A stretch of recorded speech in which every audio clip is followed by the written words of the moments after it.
Yo everyone, it is Crush the Developer back with another awesome tutorial for y'all. In this video, we are going to learn how to make an FPS system in ROBLOX Studio. Sorry, we're not making a first-person shooter system, we're making an FPS system, which stands for frames per second. Now, in most video games like Rocket League, Fortnite, you name it, they have something called FPS, which basically stands for frames per second. And it basically shows how many frames are being rendered on your screen every single second. So we're going to go make that in ROBLOX Studio. Alright, let's get started. So we're going to go ahead and add a screen GUI and start GUI. And we're going to go ahead and call this FPS GUI. We're going to add a text label inside the screen GUI. And I'm going to drag it right here. I'm going to go ahead and call this FPS text.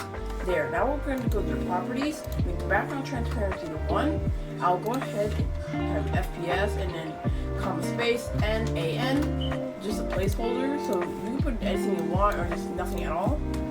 And the next thing we're going to do is add a local script. Alright, now what we need to do is type in local run service equals game, get service, run service. This is the service we're going to use to get the frames every second. And then what we're going to do is type in local frames equals 0. There. Now we're going to type in run service dot render stepped connect function. Now this is delta time thing. We don't need to add in a variable for that, so we're just going to press enter. Then we're going to say frames plus equals 1. Now what we're going to do is we're going to type in while wait 0.5 do script.parent.text equals frames times 2. And then we're going to reset the frame by setting them back to 0. So I'll explain how this all works. We get the run service, which will be used to track every single render that the screen makes, like every frame the screen renders. And every time a frame is rendered, it's going to add 1 to the frames variable. And every 0.5 seconds, it's going to set the parent's text, basically this text label, to the FPS, to the frames we caught, times 2. Now, why frames multiply by 2 if we're trying to get the frames every single second? So you see, we got all the frames every 0.5 seconds, so we need all the frames every 1 second. So we're going to multiply the frames we got in 0.5 seconds times 2. Oh, and I forgot to add in this string right here, so I'll do FPS, space, and then dot, and there you go. So let's go ahead and try this. As you can see, it works right here. As you can see, we have the FPS text right here.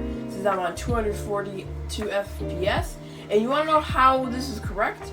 Go to ROBLOX, go to the menu right here, click on settings. As you can see, if this is near or exactly at the frame rate that you are currently at, this means that this system is working correctly. Alright, this concludes on making a FPS system in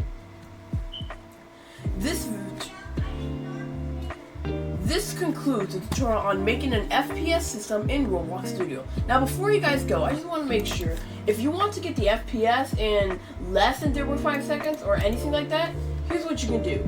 Go ahead and make a variable, type in local, and then wait time equals, and I'll do 0.5.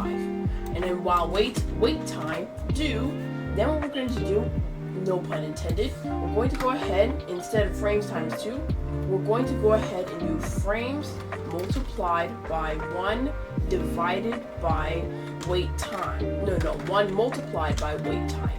It's very important to put this in parentheses, otherwise it will not come out the same. So right here, basically, we're going to multiply 1 by the wait time 0.5, and 1 times 0.5 is 0.5. So if we go ahead, play. Hold on, I think I did this incorrectly. So basically, I think we need to divide by the wait time. I'm sorry, my bad, guys. There you go, and as you can see, it's working correctly. And if we wanted to go in small time, like 0.1 seconds, and we go ahead and do that, and it'll still work perfectly.